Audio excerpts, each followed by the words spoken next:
Hello dear students, welcome to Varsha Tutorials. So standard 7 students, let us begin with new science topic, that is lesson number 6, measurement of physical quantities. So first of all children, let us understand what are physical quantities. Quantities like mass. Whenever we go to a grocery shop or say kiranache dukan, that time if we are bringing 5 kg of rice, that time the 5 kg is not the weight of the rice but it is mass of the rice. But in daily life we often term it as weight, but actually in physics it is mass. So mass of say 5 kg, mass of 1 kg sugar, then 10 kg wheat. See, these are all mass. So mass is a quantity which can be measured. Then we have weight. Weight is a gravitational force acting on the mass. We are going to study difference between mass and weight in detail in this video itself, but later. Then distance. Many a times we say distance between 2 points is 5 centimeter. Distance between your home and school is 500 meters. Distance between a market and a school is say 1 kilometer and so on. So distance is also physical quantity which can be measured. Then we have speed. Speed is measured with the help of instrument called a speedometer. Okay. Then we have temperature. Temperature is measured with the help of an instrument called as thermometer. Whenever we go to doctor, doctor measures our body temperature with the help of instrument called as thermometer. Thermometer is also used to measure temperature of climate. So temperature is also physical quantity which can be measured. Then we have volume. Children, you must have noticed that milkman is measuring the milk with the help of such instruments before supplying to us. So he measures what actually volume of the milk with help of like these instruments. So if he wants to deliver 500 ml milk, then he will use this instrument, or 1000 ml or 1 liter say, then he will use bigger instrument. So volume of milk is used measured using this type of instrument. Okay. Then volume also is measured in the science laboratories. Okay.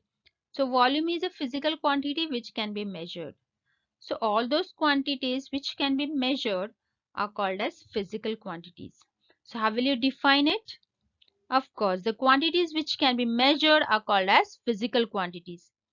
Then children, can you tell that emotions like anger, hatred, love can be measured? Of course not. So are these physical quantities? Not at all. So I hope you have understood what are physical quantities.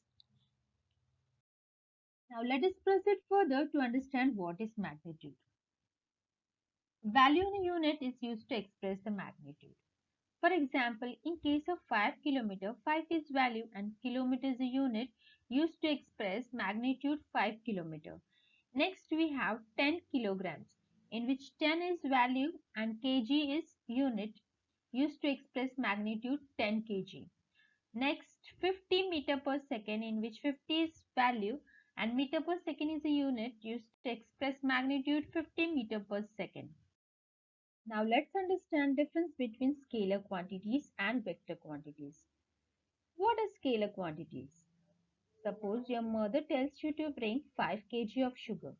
Now in this case she is just telling you the magnitude and the information becomes complete.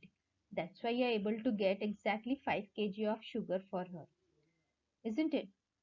Similarly, when I tell you the distance between 2 points is 25 meters, again the information is complete and you understand that distance between 2 points is 25 meter. Next, when I tell you that your body temperature is 101 degree Fahrenheit, here now also I am giving you just the magnitude of the temperature, that is value and unit is given, and the information becomes absolutely complete and you understand that your body temperature is 101 degree Fahrenheit. So the quantities which can be completely expressed by the magnitude alone are called as scalar quantities. So here in this case, mass of the sugar, that is 5 kg, distance between 2 points, that is 25 meter, and a temperature 101 degree Fahrenheit are all scalar quantities because the magnitude is enough to express it completely. But what are vector quantities? Let us understand. Suppose you tell me where is McDonald from here, and I tell you the McDonald is 10 kilometers from here, and you drive 10 kilometers. Now here I have just mentioned you the magnitude, but I have not specified the direction, and you drive 10 kilometers but in other direction, and you land up to some other destination. So the information here given by me was not complete. But had it been, I would have given you information that 10 kilometer towards east, then you would have landed exactly to the McDonald's. But in this case, when I gave you just 10 kilometer, that is magnitude, the information was incomplete. So the quantities which becomes complete with the help of magnitude as well as direction, they are called as vector quantities. Okay. Also here the displacement of 20 kilometer towards north. That is, so displacement is a vector quantities because it requires direction to complete its expression. So what are vector quantities? The quantities that is expressed completely only when a magnitude and direction both are given is called as vector quantity. Difference between weight and mass. Children, when your mother tells you to bring 5 kg of sugar, it is not its weight, but it is mass. But in daily life, we call it as weight. But in physics, it is actually mass. So what is mass? Mass is the amount of the matter present in the substance.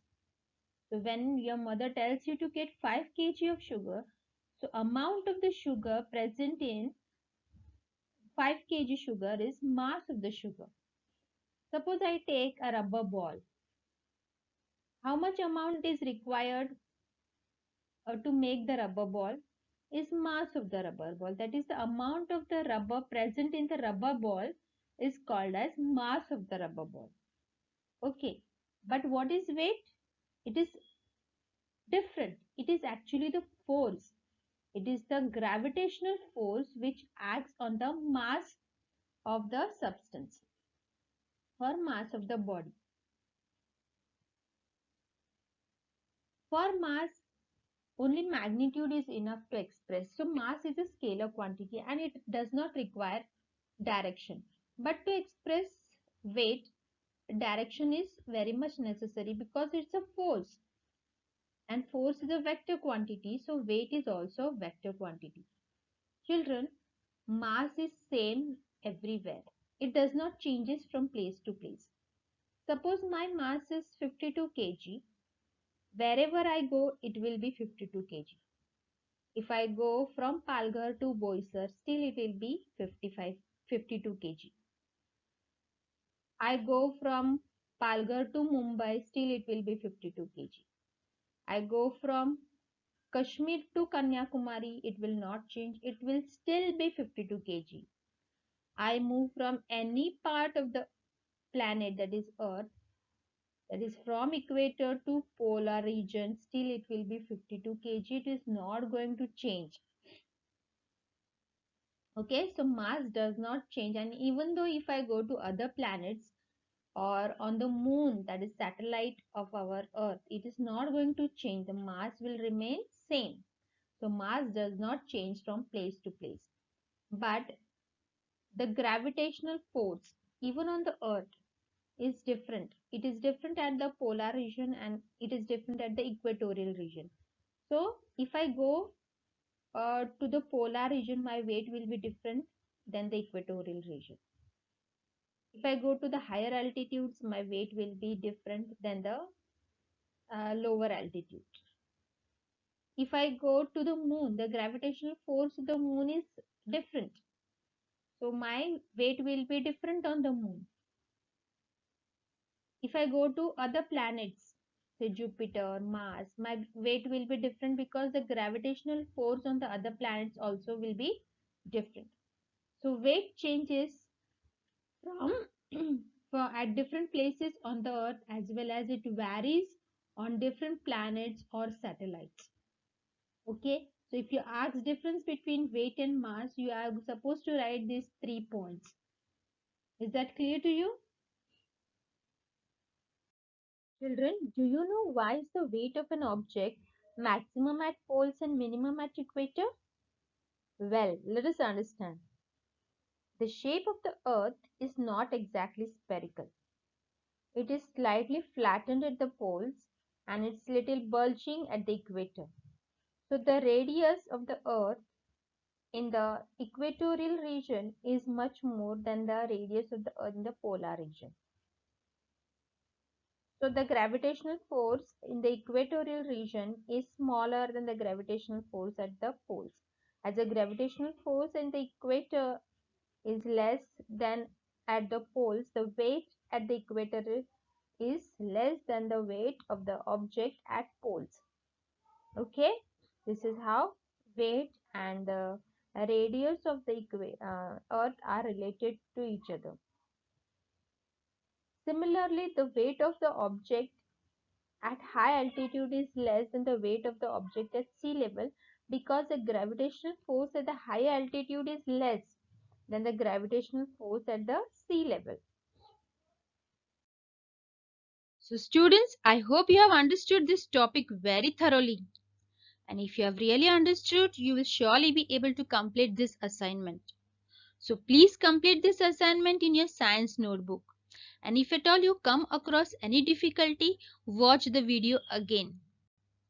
Your all doubts will be cleared if you watch this video very nicely and with thorough understanding, with full concentration. So thanks for watching, dear students. And yes, you have forgotten to hit the like button. And if you feel that my video is going to help your other friends and relatives, don't forget to share it with them because knowledge sharing is knowledge squaring. And also don't forget to subscribe to my channel. For more updates, hit the bell icon.